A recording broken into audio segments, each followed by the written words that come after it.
Ba ba ba ba ba ba boom, ba ba boom. It's the Edwin Salmon of Knowledge, ba ba boom podcast. Warming up your voice by singing songs. Warming and singing the songs, and you're making your voice complete. Salmon of knowledge, with salmon of knowledge, it's the salmon of knowledge, with salmon of knowledge, it's the salmon of knowledge, with salmon of knowledge podcast.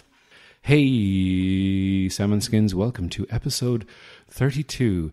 We're nearly at the 33 mark, which is the Jesus threshold, because that's when Jesus died at 33. But this podcast will not die. It will go into hibernation for 7 days, and then it will come back the following Friday, because I'm going to do this podcast until I cannot speak anymore and have exhausted all of the things in my brain. And I tell you one thing, guys, it's wet. It's been bloody wet. Wet, wet, wet. Like that band, wet, wet, wet. I feel it in my fingers. I feel it in my toes because I got splashed. Now, I was cycling along the Lewis lines. I was cycling near Euston Station, where the Lewis line goes up towards St. James's Hospital. I wasn't supposed to be cycling there. That road is forbidden. Das ist verboten. Signs were in English and in German. I should have not ignored those signs. I should have just gone around the long way. It would have taken another 20 minutes. I would have been late for the zoo. But I said, no, I'm going to cut down here. Look, in fairness, this is just an act. I do this. I do it all the time. I cut down that road. No cars are supposed to go down it. No bikes are supposed to go down it. It's just for the Lewis. And I made a stupid decision where it was like very wet. And I made the stupid decision of going down that hill, of avoiding pools of water. There was like big puddles of water. There's mud guards on the bike. I wouldn't have gotten wet. And if I'd gotten wet, that's fine. Because what happened was I moved slightly to the right and then realised, oh no, the wheels of the bike are going to get caught in the Lewis tracks. And they did. And I kind of skidded for about, a second. And I nearly, buckled the wheels. I could have buckled the wheels. I could have very easily fallen off. And I wasn't wearing a helmet. I was wearing a very stiff hat, which is not the same as a helmet. I think you'll find if you fall off a bike and hit your head on the ground, you're better off having a helmet than a stiff hat. And, hey, look, I'm no expert on bike safety or indeed helmets, but I do know a lot about hats. As a bald man, I know an awful lot about hats. Now, I'm bald, but I'm also hairy. I'm a contradiction. I'm an enigma. I'm mysterious. No, I'm not that mysterious. If you've been listening to this podcast for long enough, you'll know probably lots about me.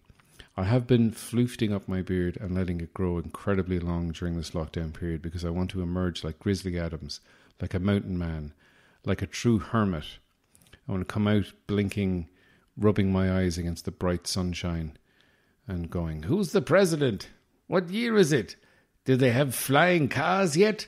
Get me a flying car. Get me some moon pie and an alien's corpse that I can wear it like a jacket." So that's the kind of accent I'm going to have as well. But I was thinking the other day, I was like, because I've been out amongst the public,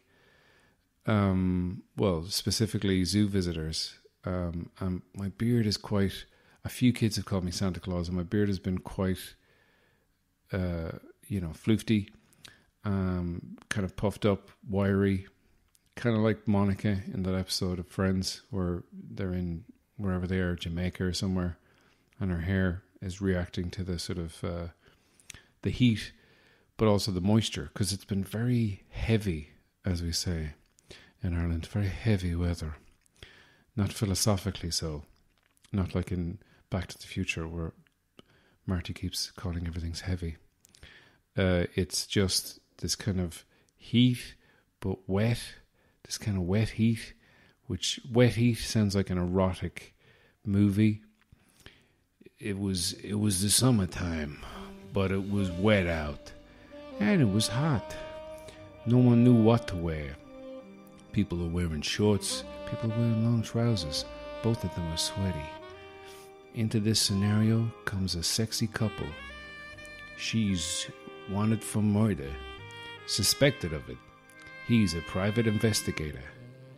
Private Dick, she calls him, knowing full well that Dick is slang for penis. More flirty behavior in wet heat. Because I can see it in I can see my beard in my peripherals, and it distracts me sometimes because I think there's something hanging off my eyelash or something, but it's not. It's just my beard in my peripherals, and sometimes it kind of sweeps back into my ears and tickles my ears.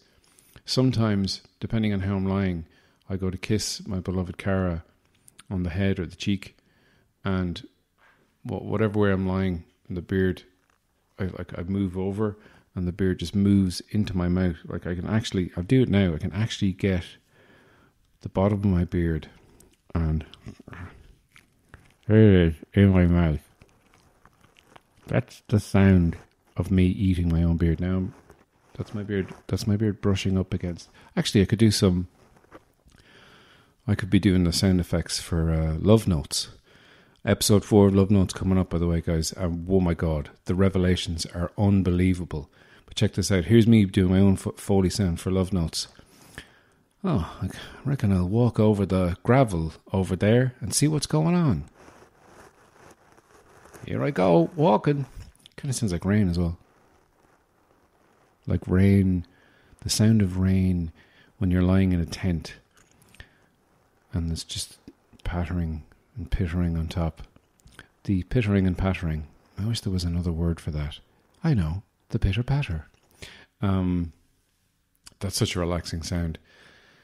I mean, maybe not my beard rubbing against the foam on the end of my microphone, but the pitter patter of rain on a tent is just a lovely.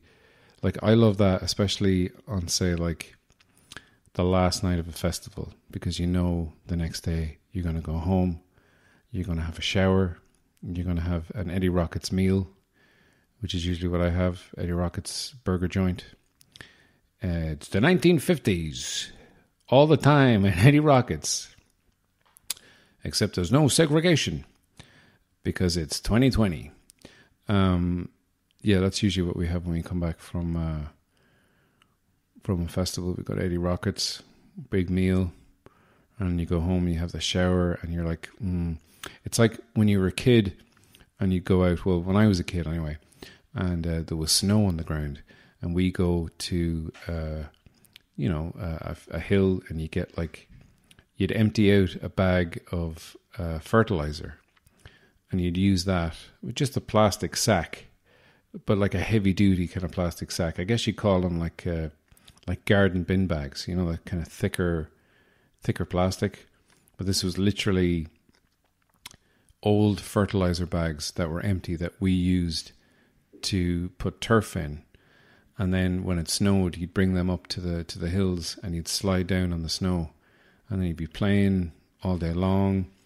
Me and my brothers would usually play Empire Strikes Back, so be like fights over who get to be Han Solo and who get to be Princess Leia. So many times, I had to say to my older brother, and my younger brother, "I love you," and they would respond with "I know," and or else I was Chewbacca, just standing at the sides, helpless to do anything, as an 8-foot dog, as Darth Vader ordered around little pigmen to put him in the carbon freeze. I'm of course talking about Star Trek 4, The Voyage Home, where Captain Kirk is too late and Mr. Spock is frozen in carbonite. And before he freezes, he says, "I know you have always been and will always be a good old pal of mine, Mr. Kirk." Hopefully this is infuriating some science fiction fans. But yeah, you go play in the snow all day, and you come home and you'd be wet and tired, and you'd have a bath, and then you'd get in your jammies and you'd warm yourself by the fire. And it was just such a lovely feeling. and coming back from a festival after a heavy dose of booze, etc., and you'd have your shower and you'd be hungover, but it was the closest as an adult to feeling that innocent, drug-free feeling that you had when you were a child. Through the eyes of a child, nothing is drug-fueled. If you're giving drugs to a child, you need to be arrested immediately. Through the eyes of a child. Anyway, guys, we're going to take a short little break, and we'll be back after these fake messages. Time for a break, and it's time for a break. Do you want action? Do you want adventure? Then you want the Action Adventure series. 478 Action Adventure DVDs. All the classics are here. Bang Bang You're Dead, Rooster and the Goose, Cop Fight, Cop Fight 2, Cop Fight in Miami, Explosion Man, Dirty Street Fight in Mexico, The Man with the Gun, Cops Chasing Robbers, Cops Chasing Robbers 2 in Miami, Bullet Buffet, Bullet Buffet 2 in Miami, Dance of Death, The Roaring Assault Rifles of Company B, Martial Artist 2, Martial Artist with the Gun, Jungle Man 4, Jungle Man in the City, Action, Action, Action, Explosions, Explosions, Explosions, and Cars, the Action Adventure series. Are you a sensual woman? Do you believe the future is female? Do you want to get in touch with your inner goddess? Then come down to Fernando's Holistic Healing and Treatment Center. If you have too many busy thoughts in your head, we will get rid of them with our meditation courses. Relax as hot rocks are put on your back, which heals you somehow. We will wrap you in seaweed like coastal rocks. You've never seen coastal rocks with wrinkly skin or bags under their eyes? It's a guaranteed cure for bags under the eyes. Every woman who comes feels more like a woman. You want to feel more like a woman, don't you? Then come down to Fernando's Holistic Healing Woman Center and Hot Rock Meditation Barn for all your womanly needs. Back from the break, and we're back from the break. I don't know why, but the last couple of days, Elton John's Goodbye Yellow Brick Road has been stuck in my head because for two reasons. There's an amazing version by Sarah Bareilles on YouTube. I'll put it I'll link it in the notes. And it's just an amazing version of the song. And I'd always heard the song. I think the first time I'd ever heard the song, and I didn't know what it was in that Simpsons episode where it's like their high school graduation or something. And it's like the end of the night. It's after Barney does the streak, and they go, oh yes, they call him the streak, which apparently was a song. I didn't know that was a song either. But there's just this like band playing Where the Dogs of Society Howl, and I didn't know what that was. And then I remember I'd heard the album, and I only honestly I was never that huge of an Elton John fan. I liked some of his songs. I grew up in the 80s, so I would have had, I'm Still Standing and Nikita. Oh, Nikita, you will never know anything about my home. It's like, okay, why don't you mention your home? And also, if you're going to write a whole song, I mean, she'll know if she hears the song. And, if someone wrote a song called Edwin, I'd be like, oh, I'll give that a listen. And they'd be like, hey, I think they're singing about me. He wouldn't let me see his home either. What's going on, Mr. John? If that is your real name, which it isn't, and everyone knows it isn't. But yeah, I'd never really gotten into him as a real songwriter. I mean, I think the only one I knew, obviously, Candle in the Wind. And Candle in the Wind is a weird one because it's got weird lyrics. And I would have liked to have known you, but I was just a kid. And I'm like, yeah, it's completely inappropriate for a fully grown woman to have some sort of friendship with a child she doesn't even know who lives in a completely different country. Reginald. It's a weird one. I mean, it was even weirder when he changed the lyrics to be about Princess Diana, when Princess Diana died / was killed by the Queen, allegedly. He changed the lyrics then, Goodbye England's Rose, and just made it kind of positive. But I think that's a bit of a, I don't know, like, to me that seems a little bit slapdash. It's like if someone started singing to me, here, I wrote a song for you. And I'd be like, oh, cool, what's the song? And they'd be like, Goodbye, Offaly's man. You were hairy in your own way. You had a lot of facial hair. And you made us laugh and feel gay in the happy way. And I'd be like, wait a minute, that's not about me. That's about Marilyn Monroe and then Princess Diana and now me. It's like a third-handed, it's like sloppy thirds when it comes to songwriting. You don't want that. You want the song to be about you from the get-go. Tear down this song, Mr. John. But Goodbye Yellow Brick Road has been stuck in my head for the last while. And I think it's because of the Sarah Bareilles version, which is just amazing. She does an amazing cover. She does an amazing cover of Chandelier, C as Chandelier, or as it's pronounced in the song, Chandelier. Chandelier? Chandelier. All right, just put it in the corner. I'll sort it out later. But an amazing version, like just a really strong voice. But she can also get the emotion out as well. That's the thing. And like, to me, it's kind of like, I don't know, because I watched Rocketman.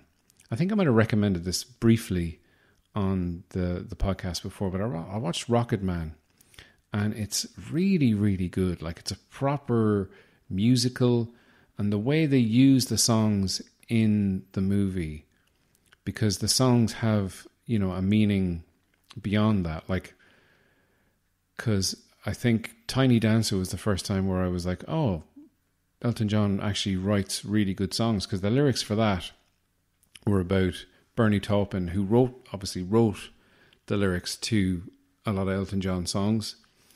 And they have this like working relationship where Elton could write music but was bad at lyrics. And then it was just this kind of magical pairing where he wrote these, really interesting lyrics. Like Tiny Dancer is about his girlfriend at the time when they were on tour, seamstress for the band. And there are these weird kind of lyrics that seem very specific, but also speak to general audiences. It's a weird thing. But in that movie, Almost Famous, with that scene, that Cameron Crowe movie about a fictitious rock band, which is a great movie, wonderful Philip Seymour Hoffman performance in a small little role, but he's amazing in it, as he was in everything. R.I.P. Phil. God, like I know him, but I miss him. And I mean, there's still some Philip Seymour Hoffman movies that I haven't watched, because once I watch them, then that's it. There's no more Philip. There's no more Phil. But that was the first time I'd kind of heard that song. I was like, okay. And Goodbye Yellow Brick Road, when it's used in the movie, it's kind of sung initially by Bernie Taupin, his character in it, because it's very much it's a sort of it's a fantastical movie in that the songs are they're not sung in chronological order. They're sung as it fits the life story of Elton John, and they go into sort of fantasy realms where it's like, hey, we're all singing a song now, and everyone knows the song, and there's some choreography, but it's beautifully done, and it's done in such a way that it really sticks in your head. And Goodbye Yellow Brick Road, it really stuck in my head as a song about regret and abuse of self and stuff like that. And it's like, it's just been stuck in my head for the last while. But yeah, check out Sarah Bareilles. who went on tour with Elton John, and he thought she did such a good version, a much better version of the song, that whenever Goodbye Yellow Brick Road was to be played, he'd just bring her out and she'd sing it. Which kind of sounds like he's lazy and he's just having a little bit of a lie down, a little bit of rest. But hey, he's been going for long enough, and he's had his demons. And I like Elton John. I think Elton John, he gives an awful lot of money to charity. And yeah, like his ex-girlfriend or ex-wife or something, she needed some sort of surgery or something. She had hospital bills, and he just paid it all. He was like, yeah, no problem. And he doesn't need to do that at all. He can just ignore her. He's Elton John. He's, megastar Elton John. But it seems like he's got a good heart, And I know sometimes he bitches at Madonna, but hey, who doesn't bitch at Madonna? And he's got every right to bitch at her because he's actually friends with her. And when you're friends with Madonna, then you can really bitch about her. Anyway, Madonna, I hope you're doing okay. You seem like you're going a little bit mad in your gaff. Well, according to Instagram. I'm sure you can't, no, that's true. So, I don't know if you have been following the past episodes of Love Notes, the soap opera which is exclusive to Edwin Salmon of Knowledge podcast. We are on now episode 4. There will be 2 more episodes, but this episode is the most revelatory episode yet. Oh, the revelations at the end of this will turn the entire concept of what a soap opera can be on its head. So if you haven't been listening to the episodes, then what the hell are you doing? Just go back 3 episodes, the last 3 episodes, and start there. Start on episode 29. That's when the first one is. I'm pretty sure that's how it works. This is episode 4, so yeah, 3 back. I'm very bad at maths. We just go back and listen to them. And, there's a kind of a previously summation coming up. And there'll be extra bits and pieces, probably stuff that didn't make the cut, and a special edited version in a couple of weeks. If you want to support me in my podcasting endeavors and my endeavors in life, because I am a comedian without a stage. So if you want to go on Patreon and become a patron for as little as 3 ducats a month, you can get extra episodes. You can get bloopers, outtakes. You can suggest things for me to talk about. You can get personalized songs. You can get my novel when I finish writing it. You can get all kinds. I'm writing scripts at the moment, and if you become a patron, you can have a look at my scripts. Hey, you can option them for the movies. Who knows? There's lots of stuff. If you want to do that, I would be most grateful. If you don't want to do that, and you don't want to spend a minimum of 3 ducats, then if you want to just follow me on Spotify, that helps. If you want to review me on Apple Podcasts, that helps immensely. You won't even have to write the review. Here it is. 5 stars. Class. Loved it. Great stuff from Ed. Keep it up. Made me laugh. I love you. I know. And enjoy Love Notes, guys. And I'll see you next week. Bye. Previously on Love Notes. Tony, I think Paul is falling for me in this guise of the Italian woman I'm pretending to be. Well, you keep on pretending to be. But Tony, you saw the thing that was in the box. What is it? But I'm not going to tell you that. I'm going to go tell Johnny that. Jesus, boss. Miles Davis's trumpet. Yeah, that's what I didn't tell Tina. It's Miles Davis's trumpet. What's going on? I don't know. I think he's trying to start a jazz museum at the fun fair to undermine my jazz club that used to belong to him called Love Notes. Oh, Jesus. And what are you going to do about it, boss? I'm going to confront Paul at the fun fair. We now return to Love Notes in progress. So, Paul, you have showed me all of the fun fairs. Yeah, I hope you enjoyed the tour. I'm not one for giving tours. I just really enjoy showing off the fun fair. Is there anything secret about the fun fair? Secret? No. I don't know what you're talking about. Like a thing I don't want you to know? Yes. Oh, hello. It's me back again. Johnny. Yeah, that's the name. Johnny. Oh, how are you? Did you enjoy throwing the balls I gave you? Yes, thanks very much for the balls. Are you Italian? No, I've been hanging around with Judita for so long. Sometimes I pick up little bits of what does she say. Well, it kind of sounds like you're mocking her. No, not at all. It's getting worse now, your Italian flexion. I believe it's called an inflection. Now you're patronising me in an Italian accent. I don't like that. Please, boys, do not fight over me. Well, if you'll excuse me, Judita, Johnny, I have to attend to some business here at the fun fair. Some private business. I'll see you later. I'll be walking that way. You'll see me all the way, and you'll see into which tent I go to. So, bye. Thank you for the tour and the candy floss shaped like a banana. Jesus, Tina. What the hell is going on? I don't know. All I know is there's something secret happening. What do you mean there's something secret happening? I'll tell you what I mean, Tony. I asked him, was there anything secret going on at the fun fair? Yeah? What did he say? He denied it. He denied it, did he? Only someone who had something secret going on would say there isn't something secret going on. Yeah, that's what I was thinking. It's a double bluff. A double bluff? Listen, I'm kind of confused. He was talking to me about Tina. Me. Yeah, me. Tina, relax. What was he talking about? He was talking about his feelings for me. He's got feelings for you? Yeah. He was saying he had feelings for me. Unless he was trying to seduce the Italian woman he thought I was by talking about another woman to me. Judita. Tina. I'm so confused. Well, that makes sense. Every woman I've ever tried to seduce, I've always mentioned former girlfriends or people that I still have feelings for. They love that kind of chat. I know. I can't think about that now. Something's going on. Let's follow him to that place where he went to. That's probably a secret there. You think? Yeah, of course. Look, we're long overdue a big revelation at this stage, and there's bound to be a revelation in that tent. All right then, Tina. If you say so, let's go.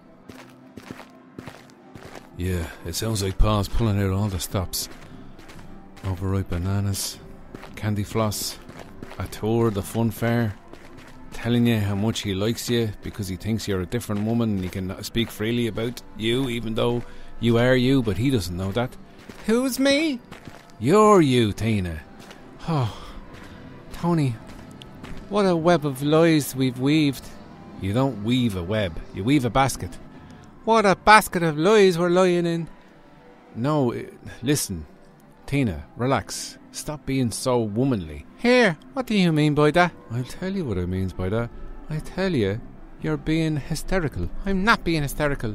You're being a bloody pig. Listen, be that as it may, we all know what Paul did. We all know where he was. And we all know why he came back. Do we? Well, we do. Yeah, we don't know why he really came back though, do we? Well, maybe if we go up to that tent that he went into, there's bound to be a revelation inside. Yeah, that's what I was thinking. We're long overdue a revelation. Yeah, now let's go up and see what's going on really here now at the fun fair this time. Jesus, what the hell's going on? Who are all these lads? Why are they wearing these black cloaks? And what's that red stuff daubed on their foreheads? I don't know, but it smells like blood. What do you mean it smells like blood? Listen, you know I worked in the abattoir for 12 years before I come playing trombone at the jazz club Love Notes that you owned, that Paul used to own. What would they be doing with blood on their foreheads? I don't know. Listen, what was in that box? You went and told Johnny, but you wouldn't tell me. Oh yeah, me and Johnny were talking about it. It was Miles Davis's trumpet. Miles Davis's trumpet? Why would he have that? I don't know. Listen. We need to listen to what he's saying. So I'd like to thank you all for coming. Yeah, of course. We have the item. I have it here in this box. Hey, wait a minute. It looks like this box has been opened and someone's been looking at it. Someone who wasn't allowed to look at it. Oh, Jesus. I hope he doesn't smell me on it. Doesn't smell like anyone I know. Well, maybe I was wrong about that. But anyway, let's move on with the ceremony. Ceremony? What's he talking about, Tony? I don't know. Let's keep listening, and we will reveal more. Okay. So, as we all know, we are here with Miles Davis's trumpet, the artifact that contains his soul. And I hope, with my new partner, in my new business venture, to set up the greatest jazz club the world has ever seen. Jesus, it is a fucking jazz club. Don't swear. Sorry. It is a jazz club. I knew it.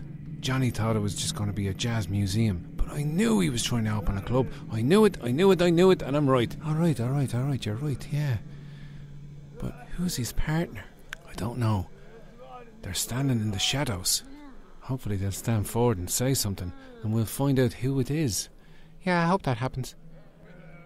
So now, without further ado, my new partner in the venture to open the Haunted Jazz Club. Haunted Jazz Club? Did you hear that, Tony? Yeah, I did. Sure up. I'm trying to listen to the rest of the things that he is saying to us. So now, without further ado, my new partner, Cara the Witch. Hello, Paul.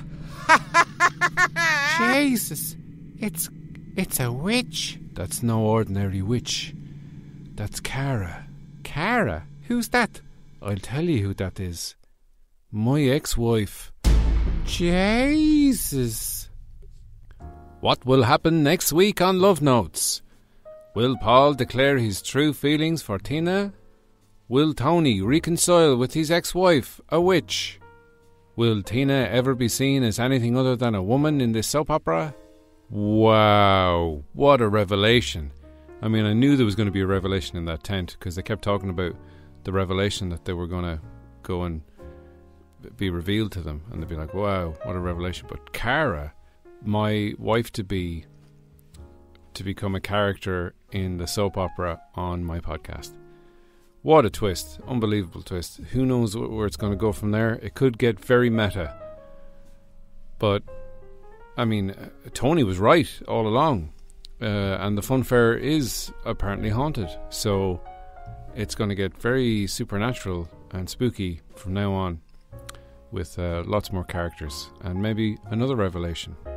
You know, I think the best soaps have just constant revelations. Like so many revelations.